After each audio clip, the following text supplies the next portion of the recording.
Hello, welcome to a brand new episode of the Fun Kids Science Weekly. My name's Dan. This is where we search out all the science that has been lurking around the universe. Maybe it's gone uncovered. Until now, we've got it all this week. It's a best of 2021 this week as well.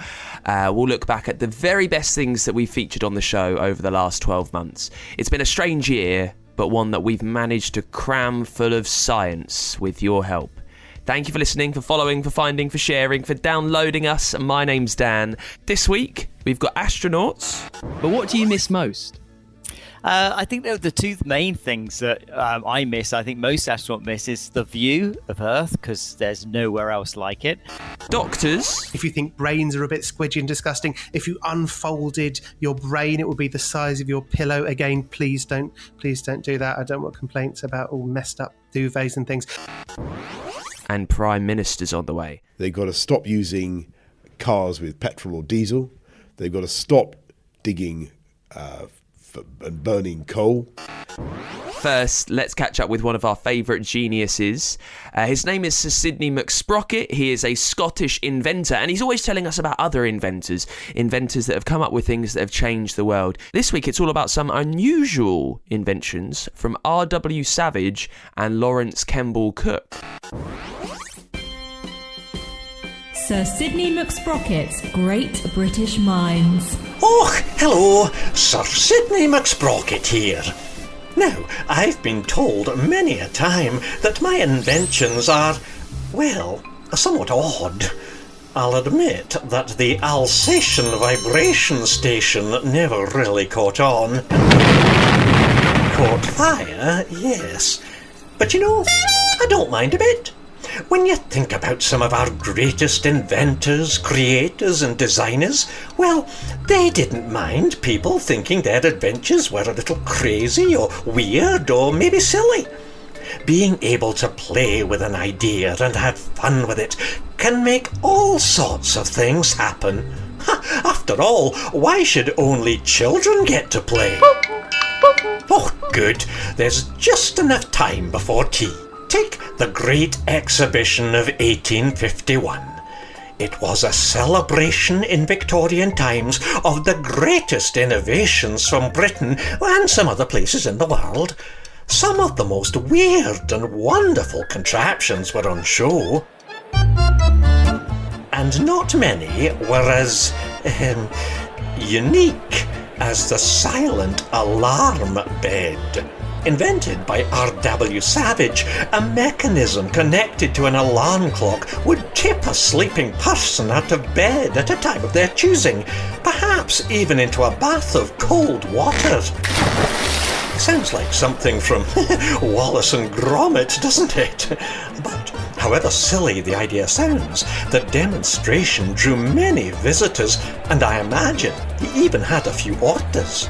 After all, it is quite the job to get going of a morning, I find. And here's a 21st century mind I'd like to introduce you to. Someone else who's interested in keeping things moving and came up with another quite unique idea. Pavement Power. Yes, I did say pavement power. Words seldom heard together, I'll grant you. How on earth can a boring old pavement generate power? Can you imagine? Well, someone did, and got creating and invented PaveGen. Let's meet the inventor, Lawrence Kemble Cook. PaveGen is a smart flooring system which harnesses the kinetic power of people's footsteps and converts it into green energy. Kinetic power just means the power generated by movement. To date, PaveGen has captured over 500 million footsteps. Oh, that's a lot of electricity. So, how does it work? It sounds like magic, doesn't it? Well, as people step on the top surface, their weight causes generators underneath the tiles to rotate, creating electricity power via something called electromagnetic induction, which is a way that magnets can generate electricity. Paved-gen walkways can have sensors built into their tiles that capture and analyse data, such as the number of steps and energy created, which can help power street or office lights, all without having to burn any fossil fuels, which are harmful for the environment. And the more steps you take, the more electricity there will be. So you'll be in better shape as well. So you can see, playing with ideas, however crazy they might seem, is something many great minds have in common. If you like experimenting and having fun, then perhaps you'll be a great mind too. Oh, golly, tea time already. I better go. My cheese-weighed teas maid is serving up a lovely cup of tea and a cheese biscuit to go with it. What could be nicer? Tatty bye for now. Sir Sidney McSprocket's Great British Minds. With support from the Royal Commission 1851. Find out more at funkidslive.com/McSprocket. A few months ago, we had the COP26 climate meeting. Leaders from all around the world got together to talk about what they were going to do to try and rescue the planet, change climate for the better, to reduce temperatures and to reduce emissions. And one of those leaders came on the show to tell us what happened. Let's hear from the Prime Minister, Boris Johnson. Prime Minister, thank you so much for coming on Fun Kids. I hear you're quite a busy man. Yeah, well, yes, I am these days, yes. So it's our listeners who are going to live with the decisions that you've made over the last week or so.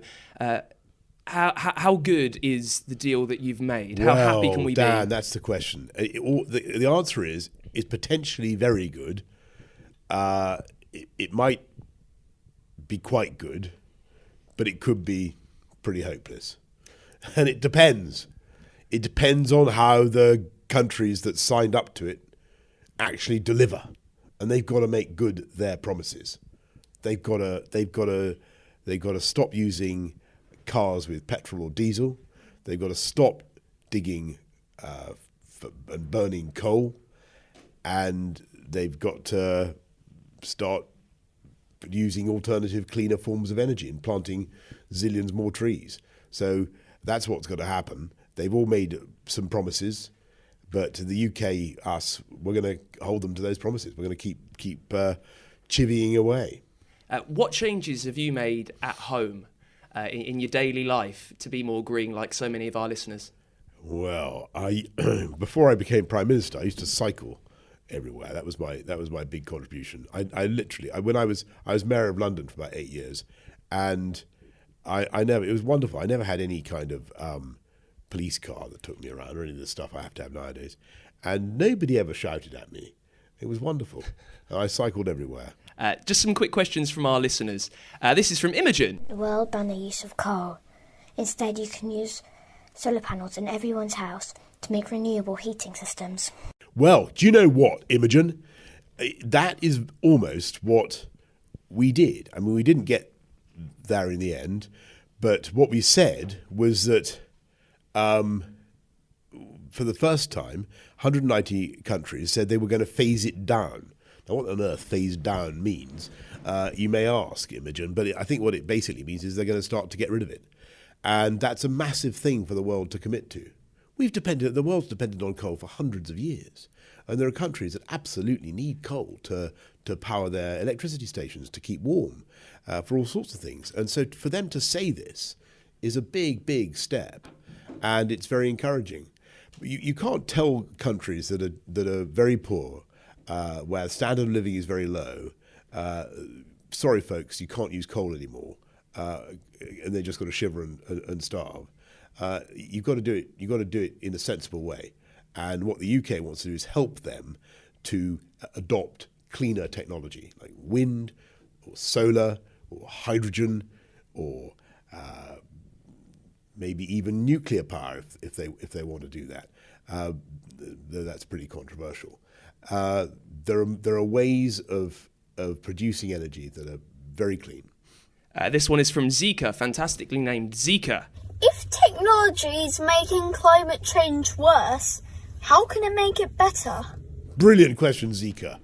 you're going to the heart of the debate, because you see there are lots of people who basically think the problem is humanity, and that we've become far too industrialized, and that we have all these machines, and that technology is in itself wrong and evil and destructive. This is a very ancient belief that progress is a disaster, and that we should somehow revert to and lots of green people, lots of environmentalists are secretly hoping to return to a kind of pastoral idyll where we all run around, wearing, hand-knitted clothes and that sort of thing. And I'm not against that. That's fantastic. But smelling faintly of wood smoke. I'm all in favour of that kind of thing. But in the end, it's not what people want. So what you have to do is use technology. You have to use inventions to fix it. And we can. And we have the technology, as they used to say on the TV when I was a kid. We can fix this thing. But some of this technology is very expensive, and you have to help people to do it. This year, we also managed to go up into space, kind of. We caught up with the astronaut Tim Peake. He's got a brand new book out, and he managed to answer some of your questions as well. It's the Fun Kids Science Weekly. Now, we've got a proper space superhero on the show. He's been with us before. He's actually been up there. Astronaut Tim Peake, come on. I mean, he spent 6 months on board the International Space Station, travelled around the world, 3,000 times, clocking up millions of miles as he did it. And he's taken everything that he learned, all about the universe, and he's stuck it in a book. It's called Swarm Rising. It's all about Danny and Jamila and the aliens who are out to get them. Tim, thank you so much for being there. How are you? Hello, Dan. I'm great. Thanks. Great to be on Fun Kids.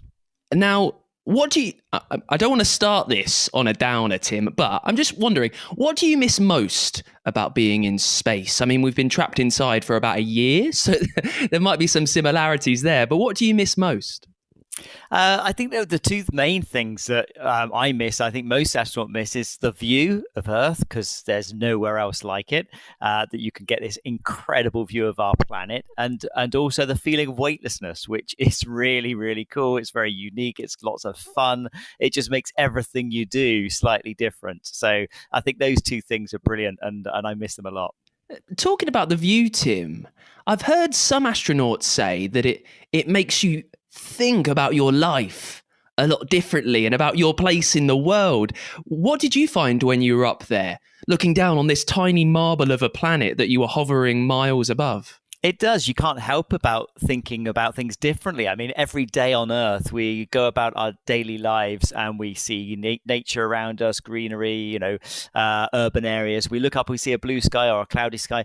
We don't actually appreciate that we are on a rocky planet orbiting around a sun. That's not the first thing you think of when you step outside your door. But from space, it is all you see. It's like, oh my goodness me, that's just a black abyss of the universe, and there's that rocky planet. You just see this completely different perspective. And so that's the most amazing thing, is it just gives you that fresh appreciation of where we are in the solar system. One of the things I know I love, and I know a lot of listeners love, is having a bit of free time in the day. I'm wondering about you being up on the International Space Station.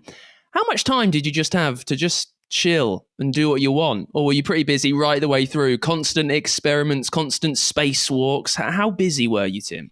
It is busy. We're there to work hard. You have to kind of snatch those moments when you can. So if you've been scheduled, 20 minutes to do something, you manage to do it in 15 minutes. You just bought yourself a quick 5 minutes to go to the cupola, take some photographs, have a look of Earth. But there's constantly things to do. At the weekends, we get a bit more time to ourselves. We do some education programs. We clean the space station. We can call friends and family. But Monday through Friday, it's pretty much flat out.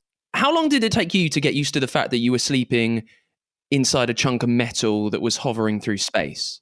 I think, you never really get used to it. But I started getting good night's sleep after about 2 weeks. Takes your body about 2 weeks to be able to fall asleep in weightlessness, because it's really unusual when you don't put your head on a pillow or lie down. It's a really weird way to sleep, and so your body doesn't like it. But once you get used to it, you have a great night's sleep, and you wake up after just 6 hours. That's plenty of rest. It's such good quality. But you never really get used to the fact that you're floating in a space station. How do you get comfy if you're not lying down? If you've got nothing to put your head on, what you just float like? You just don't need it. You just float. I mean, in fact, I kind of put my arms inside the sleeping bag and zip them up so that they were kind of across my chest. Because if you don't secure your arms in some way, they'll just float around and maybe knock you in the head and wake yourself up in the middle of the night. So it feels more secure just by strapping yourself into a sleeping bag. Now, the last time we spoke and you came on the show, you told me that there were plans to make the moon a service station en route to Mars. And I don't think there's no one I've met that I haven't mentioned that to. How are we getting on with that quest, Tim? We're doing a pretty good job. In fact, later this year, we hope to launch SLS, which is the huge rocket. This is larger than the Saturn V that took the Apollo crews to the moon. So it's going to have its maiden voyage this year. And then the next mission, the second mission, will be carrying 4 crew members around the moon and then bring them back. And then the third mission, which is scheduled for 2024, maybe 2025, is going to have the surface landing. So 2 astronauts going down to the surface once again, which is going to be fantastic. So if we get to go back to the moon, is your hand first up? You're the one that wants to be there. Is that doable? My hand is certainly firmly up there. I know there's fierce competition from my other European classmates, but my hand is firmly up there. We'll see what happens. Now, you've got a new book out. It's a fiction book. It's called Swarm Rising. What was it about your trip in space and everything that you know about the universe that inspired you to write a story? There's been a lot of stories about aliens. There's been a lot of movies about aliens. But when you really think seriously about where are they and how might they get here, one thing I realized when I was out in space is just the vastness of the universe.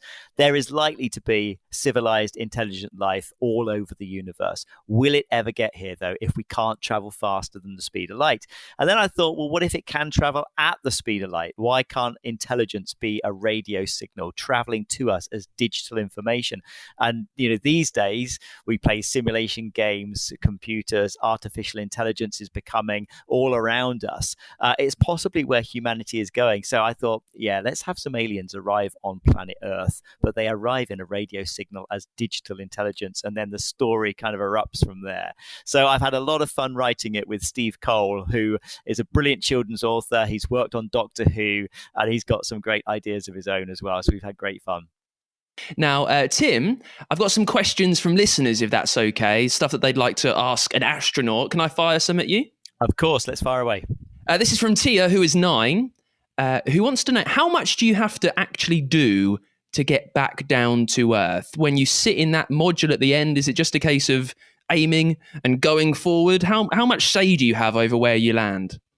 Well, do you know what? Coming back to Earth, we have a lot more say and we have a lot more to do. It's launching into space that we don't have a huge amount to do. I mean, literally, the rocket goes off, and if everything goes well, we don't touch anything until the engine's cut out and we're hopefully safely in space. But coming back down, there's a lot to do. We have to brake, we have to slow down, and that engine burn has to be really spot on accurate. So starting the engine, stopping the engine, making sure that we brake enough to come into Earth's atmosphere. Not too much, we'll come in too steep, not too little, or else we'll go back out into space again. And then the spacecraft has to separate into 3 parts. Then the parachutes have to open successfully. Seats have to jockey their position around. There's a lot going on with re-entry. It's a brilliant roller coaster ride, but we've got a lot to do.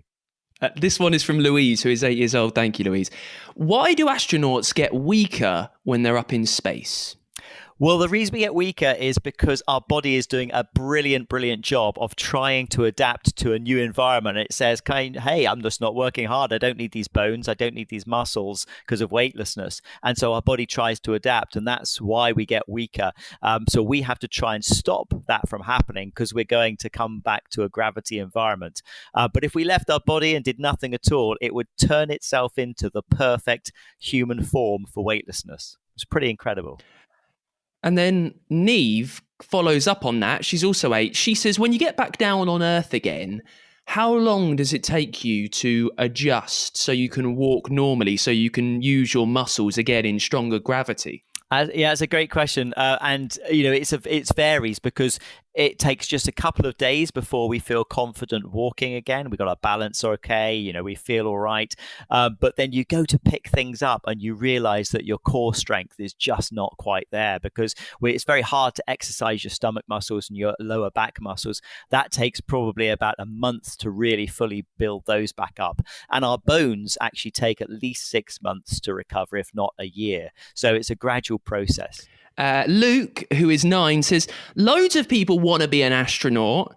Not many get the chance. What makes the lucky few stand out? I think the things that the space agencies are really looking for are people who are able to be team players, that can communicate well, that can work in international teams, that don't mind traveling. All these little things that go to make up an astronaut, in terms, as well as all those skills that they've tested, like concentration and spatial awareness and memory retention, etc.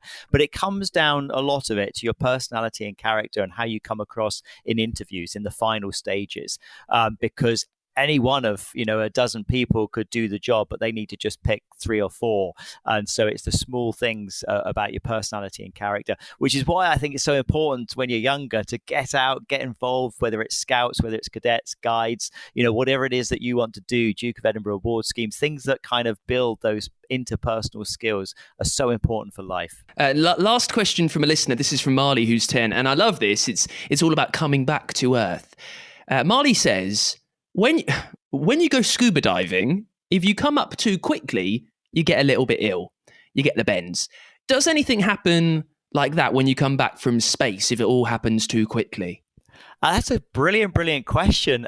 You know what? It doesn't happen when we come back from space, because if everything goes well, our pressure doesn't change. The pressure on the space station is 1 atmosphere, same as on Earth. Inside the capsule, it's 1 atmosphere, so no pressure change. The place where we have to be really careful is coming inside from a spacewalk, because when we do a spacewalk, we go to a really low pressure inside our suits so that we can bend our arms or we can work outside in the vacuum of space. And that's very much like diving. So when you come back in from that really low pressure environment where nitrogen can start to form bubbles in our blood, we have to be really, really careful when we do spacewalks, going into them and coming back out of them.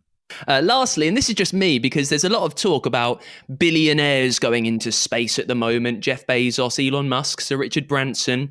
As someone that's been there yourself, that's part of the European Space Agency, hopefully going back to the moon at some point, how do you feel about these people spending loads of their own money to get up to space?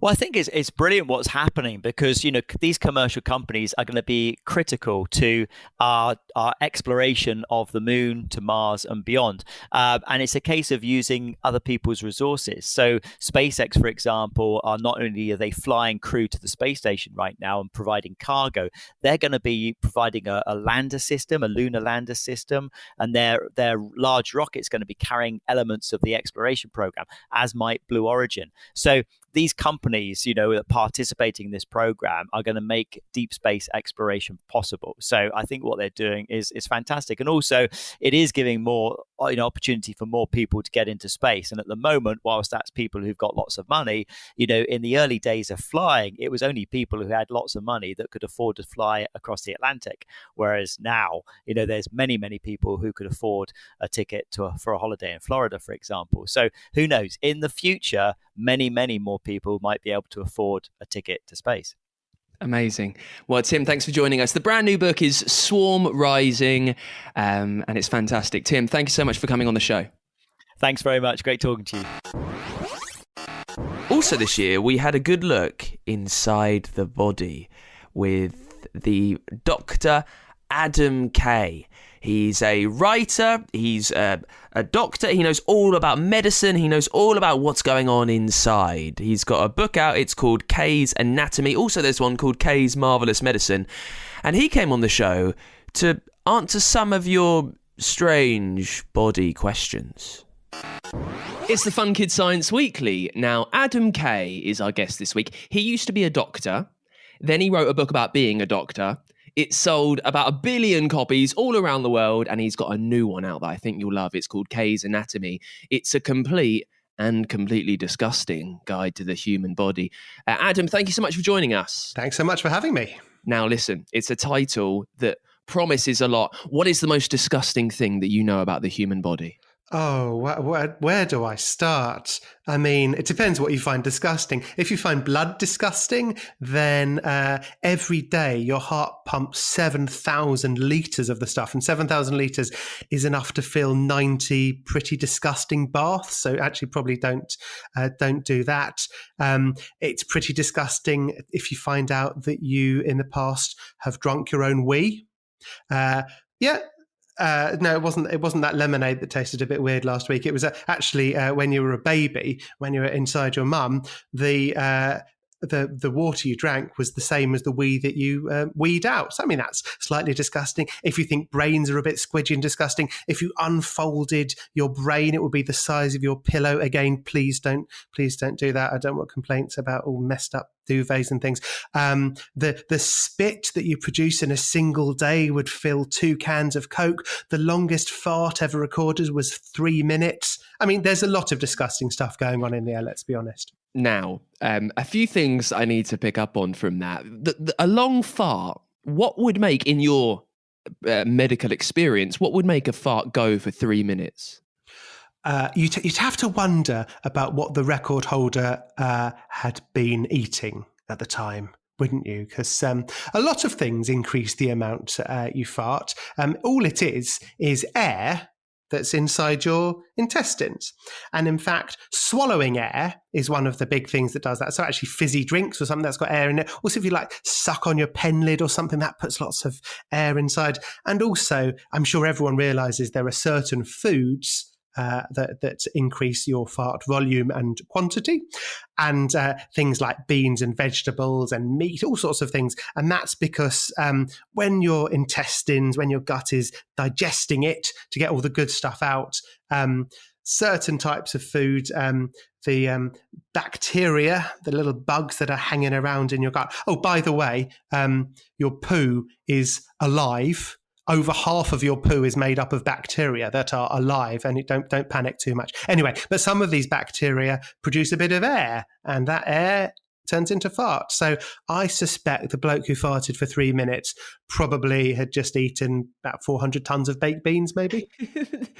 It makes you think, if he's a record breaker, that he might be brilliantly well practiced at this. It's a bit of a fuss getting a record. You've got to get someone down, record the thing. Maybe this guy has been practicing, which means, I don't know, can he control his farts? Is that possible? Yeah, that's perfectly possible. And in fact, if you look back through history, there were people who made their living through professionally farting. Hundreds of years ago, kings and queens in all sorts of countries would employ all sorts of professional jesters and entertainers. And there was one in England who was known as Roland the Farter. And his job was just to do amusing and amazing farts. And he was so popular with the king at the time that when he retired from his farting job, they gave him an enormous house in the country. I tell you, my dad has been born in the wrong century. He would have made a killing back then. Now, just tell us a bit more about the book. So, how does it look? What's the form? How did you go about researching everything that's disgusting inside your body and then making it brilliantly readable for us? Well, I worked as a doctor. And so I had to sit in a boring lecture theatre for 6 years and be told all of these facts. And the facts that mostly stayed with me were the slightly disgusting ones. And I've always thought that the body is absolutely fascinating. And I know not everyone thinks the body is fascinating, but that's only because they don't realise quite how amazing some of this stuff is. And I thought I could write down everything I know about the body, and other people might also find this stuff interesting. Things like the amount of skin that you shed in a lifetime would fill a wheelbarrow. That's, or the fact that you blink for 1 month every year, or that your nose can tell the difference between 1 trillion different smells. And maybe your dad's farts are the very worst of that trillion. Oh, I tell you what, Adam, they are horrendous. Listen, it's made me think of a question, the fart question. What's the kind of the biological difference between a barp and a furt? I know they come out of different ends, but what's happening inside your body which determines where it's going to come out of? It's basically as simple as where the air gets produced. Top half up as a burp, bottom half down as a fart. So anything that's in your stomach, if your stomach's all a bit stretched with all of this air that's in it, you've just chugged 10 pints of Coke, and then it's suddenly out the top. That would make a nice slogan, I think. Top half burp, bottom half fart. Yep. Now, listen, thank you so much for coming on. When we get proper experts, we like to get questions from our listeners and just chuck them at you and see what happens. If you've got something, by the way, leave it as a review for the Fun Kids Science Weekly over on Apple Podcasts. Finn has done that. Who wants to know, Adam, why do we get headaches and migraines? What's going on there? Right, annoying, aren't they? I mean, there's lots of different things that cause headaches, things like stress. When you've had a nasty old day and school's been rubbish, or the traffic's been awful, the muscles in your head can tighten up. If you're dehydrated, like you've not had enough to drink, if you've been listening to loud music, if you're tired, if you've been on a long car journey. And also there's a fun reason. If you've had a load of ice cream really quickly, you get brain freeze, which you'll be pleased to hear doesn't actually mean that your brain is freezing. What's happened there is nerves, which are these little wires that send messages all around your body, have got confused. And instead of sending a signal to your brain saying, this is cold, it gets muddled up and goes, this is painful. And that's a brain freeze. And while I've got you, there is one serious type of headache that I think everyone should know about, which is called meningitis. And it's not very common, and now we can have vaccinations that stop you getting the most serious types. But this is a headache that also gives you a rash or also gives you a stiff neck. And if you've got a headache with a rash or a stiff neck, that's something to always chat to an adult about. Brilliant. Of course, we need to keep that in mind. So is it a headache at times? Is it the muscles getting tired and squeezing? Is that what's making us a bit pained when we don't have enough water? Yeah, there are all sorts of things that can make the brain hurt. Weirdly, the brain itself, the squidgy grey and white stuff, doesn't actually feel pain itself. So when you're feeling pain of a headache, it's to do with muscles or blood vessels and the stuff around the head. So you can do an operation on someone when they're awake on their brain and it doesn't hurt. Because the brain itself, even though it's in charge of, all the pain when you stub your toe or whatever, doesn't feel pain itself. And once a doctor was doing an operation on someone, and they played the violin whilst they were operating on this person's brain. So I really hope that patient was very good at the violin, because otherwise that would have been really off-putting for the doctors. That's kind of creeping me out, the fact the brain can't feel pain itself. So thank you so much for that question, Finn. This one is from Lily. Why do we throw up? So when we're ill, when we're feeling sick, why is one of our body's reaction to propel food and other stuff out of our mouth? Yeah, it's a very good question from Lily. And again, there's lots of reasons for it. So anything from like a bad headache to, a high temperature, if you've just stepped off a roller coaster, if you've just read a particularly disgusting book. That all can make you throw up or vomit, to use the proper medical term. But the most common reason is because your stomach has detected something that shouldn't be in there. So like if your stomach spots that you've eaten some food that's covered in germs, it tells your brain to press the ejector seat. And so right at the bottom of the stomach, that all closes up, and then your abs, so the muscles at the front, in front of your stomach, squeeze in, and then suddenly your lunch is all over your jumper. And that characteristic horrible smell comes from something called butyric acid. That's a good one. Remember butyric acid, because that's a fact that I bet you that your parents and your teachers don't know. And you can show off with that one, or make them seem stupid, whichever you prefer. So the butyric acid gives it its smell. And interestingly, butyric acid is also found in lots of different cheeses.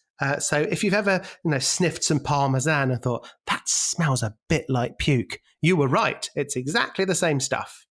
So when we have to take a day off school, maybe, and without getting too disgusting, when you've been sick for a while and you're still sick, nothing's coming up, but you still feel like you need to retch. What's happening what's our stomach detected there that makes you want to vomit? It's the muscle is just very sore, really. So if you do loads of exercise, sort of lifting your weights up, as I know you do all the time, Dan, probably doing it now.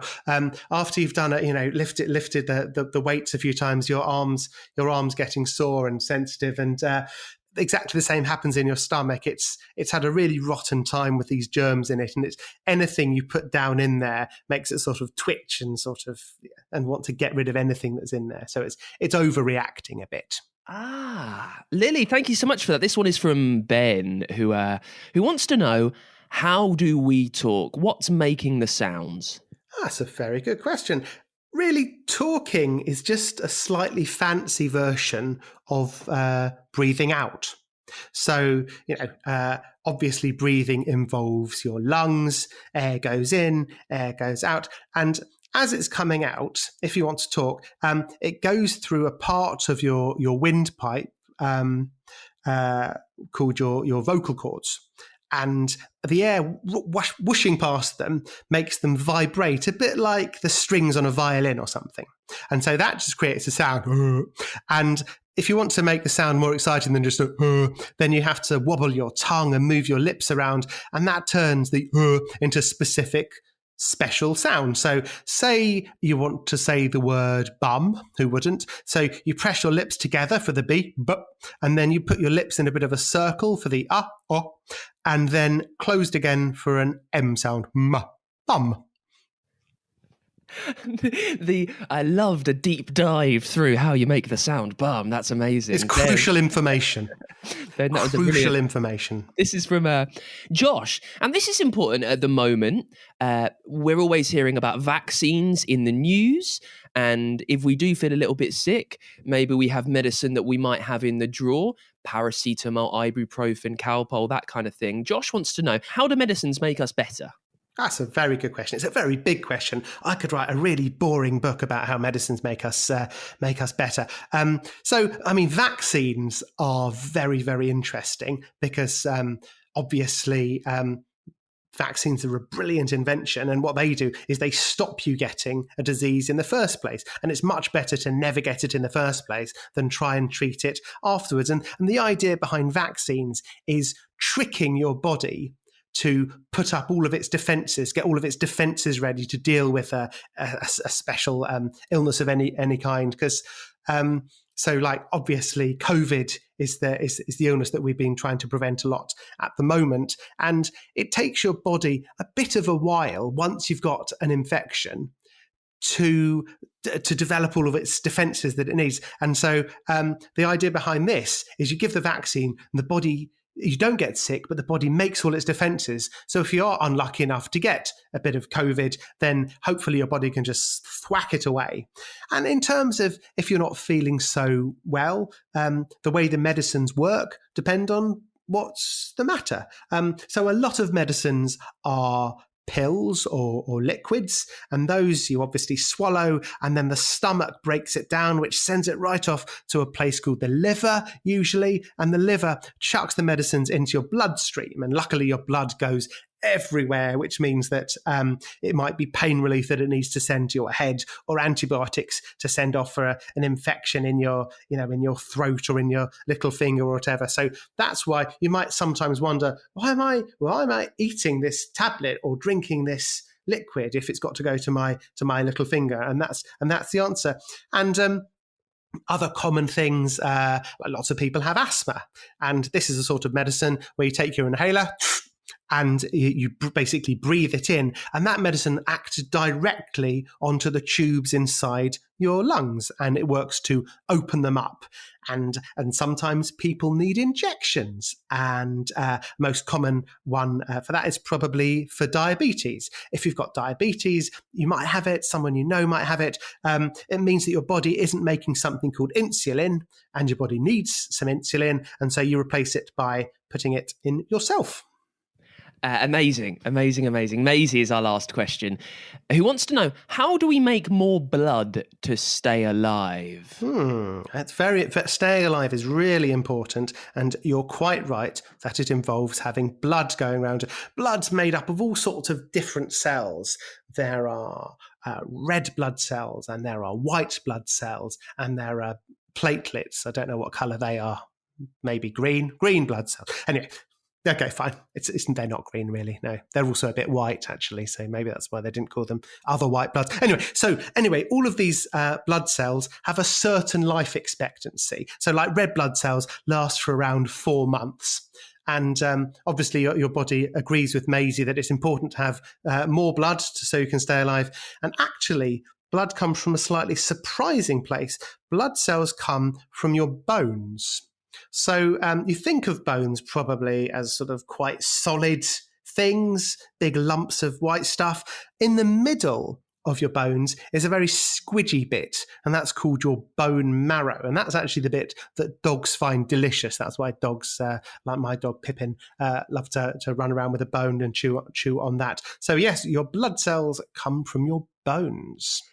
Very quickly, does the body have a level where we need that amount of blood? So if something bad were to happen and we were to lose blood, if we give blood away and we need more, does the body instantly know, I need to get to work, I need my bone marrows to start working, making that blood? Absolutely. It's a very, very clever setup your body's got. So you can actually lose quite a lot of blood before it becomes a big old emergency, because your body's got a little bit spare.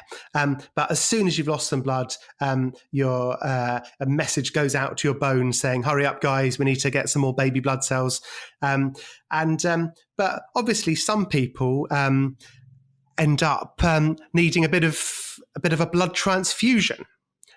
Which means blood from somebody else, because you can lose so much blood that your body won't cope very well at all. And so one of the most amazing things that adults can do, kids can't do this because, kids aren't allowed to do loads of things. You're not allowed to drive cars, not allowed to give blood. It's so unfair. Anyway, is giving blood. So you go along to a place and in return for a bit of a lie down for half an hour, and I think you get a biscuit as well, they put a tube in your arm and take a pint of blood from you. And this means that if people have had serious operations or bad car accidents or something like that, then every hospital has got a load of spare blood to top you up in case your bone marrow needs a bit of a head start. And you also get a sticker, I think, and everyone loves a sticker, Adam. Oh, yeah. I had my vaccine today and I got a sticker and I was delighted. Amazing. Well, thank you so much on Vaccine Day to chat to us. The brand new book, Kay's Anatomy. It's out right now. And listen, you've had, just over 10 minutes of incredible, amazingly funny explanation. Imagine a whole book filled with that. You need to get a copy. It's Kay's Anatomy. It's out now by Adam Kay. Thank you so much for joining us, Adam. Thank you for having me. It's time to catch up with one of our favourite superheroes now. Her name is Kareena. She's got an alter ego called K-Mystery, and they learn all about chemistry together, and we join them on this adventure. This week, it's all about green energy and green cars, and helping Kareena's dad getting a new motor that's not going to harm the planet too much. K-Mystery, chemistry and climate. So Dad's been doing some more research into a new car. He's keen that it causes less harm to the environment than our old petrol one. Thing is, it turns out electric cars aren't the only contender. Apparently, cars can also run on hydrogen. Won't they float away? Hi, Kareena. Are you thinking of helium? Oh, hey, K-Mystery. Actually, This might be just the sort of thing a chemistry superhero alter ego can help me get to grips with. Well, I'm on it like a carb on it.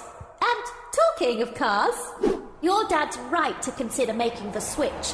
Road vehicles are currently the UK's largest contributor to greenhouse gases. And it doesn't seem to be changing, unlike industry and energy production, where they're decreasing their emissions. Did you know that a whopping 95% of transport emissions comes from cars, vans, coaches and HGVs, whilst rail only contributes around 2%? Both electric and hydrogen-powered cars would be better for the environment. Electric cars create no emissions, whilst hydrogen emits just water. No other chemicals at all. Hang on, what about biofuels? Aren't they another type of cleaner energy? You know, fuel made from broken down organic matter. Absolutely. But demand for biofuels is focused on food production. They also use a lot of water, land and fertilizers. So we won't be seeing a mass of biofuel cars anytime soon. But electric cars are becoming a more common sight on our roads. So here's the rundown. Electric cars are efficient users of energy. An increasing number of manufacturers are making more and more electric vehicles in all shapes and sizes. Added to which, there are more charging points than ever. You can even get a charging point at your home. Although buying a new electric car might not be cheap, charging your battery works out much cheaper than filling your tank with petrol. But on the downside, batteries eventually die and need replacing.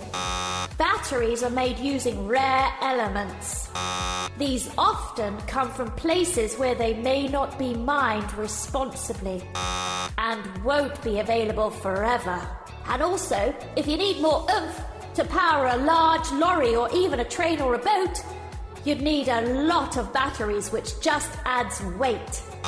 And lorries aren't allowed to exceed certain weights on our roads. All right, so what about hydrogen? Well, there's two ways to make hydrogen for fuel. One is natural gas formation. The other is known as electrolysis. That's a way to create hydrogen using electricity and water. The exciting thing is that the electrolysis method is zero emissions and just about unlimited.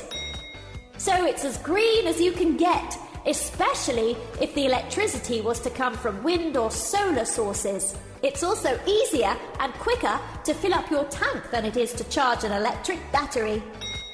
Sounds perfect. Any downsides? Well, currently you'd find it hard to find a hydrogen pump to fill up on, as the technology's still quite new. And it's not much cheaper than using petrol or diesel, so there's not as many savings to be made. In its production, it also creates a greenhouse gas called methane, and so whilst better than fossil fuels, it's not as green as it could be. And whilst it's being used for buses, lorries and trains, the additional fuel needed for longer distances will still be very bulky. And it's not just road transport, right? Other vehicles can be powered this way. Absolutely. Electric power is increasingly being used for a variety of modes of transport, even planes. Airbus created the first all-electric aircraft in 2010. What about hydrogen? It's kind of the new kid on the block, isn't it? Even so, it's still got everyone excited. Alstom have made the world's first passenger train powered by hydrogen, called the Kareena E-Lint. This zero-emissions train also emits low noise levels due to the exhaust being only steam and condensed water. There are still challenges to be faced with things like storing enough power and the cost, but the future's looking bright. Amazing! But which to choose? Well, that's a question for your dad. It's like electric solves the problem with cars today, but hydrogen could perhaps solve the problem of renewable energy wherever it's used, from roads to factories to our homes. And we're back. Wow, thanks for the insight, chemistry. No problem. Always happy to help with a chemistry challenge. And online, you'll find a cool experiment where, with an adult's help, you can use electrolysis to make hydrogen at home. Why not check it out? Chemistry, Chemistry and Climate, with support from the Royal Society of Chemistry. Find out more and get hands-on with chemistry at funkidslive.com/chemistry. Talking about things that can cause climate change and potentially harm the planet, we hear about a lot of them, don't we? Things that cause emissions, aeroplanes, cars. One thing you might not have heard of before is things that trees do in the forest. Tree farts. We heard all about that earlier on this year. I really loved the chat. I think you need to hear it again. It's the Fun Kids Science Weekly, and we hear a lot about climate change at the moment and how things harm the atmosphere. It turns out something strange is having a little impact too. Tree farts. As soon as I saw this is up our street, isn't it? So to find out more, we've got Melinda Martinez on. She's a wetland ecologist at the North Carolina State University over in Raleigh, and she joins us on the line. Melinda, thanks for being there. Thanks for having me. I love talking about tree farts. Good. Well, you've come to the right place. Now listen, let's get it out there. What is a tree fart? So a tree fart is basically greenhouse gases that are being emitted by trees. So kind of like how in your own body, whenever you fart, you emit gases very similar to these same gases that are being emitted by standing dead trees. Now, how are the trees getting this gas in? We know that trees and plants take in carbon dioxide as part of photosynthesis. Mm-hmm. Why are these unwanted polluting gases coming in as well?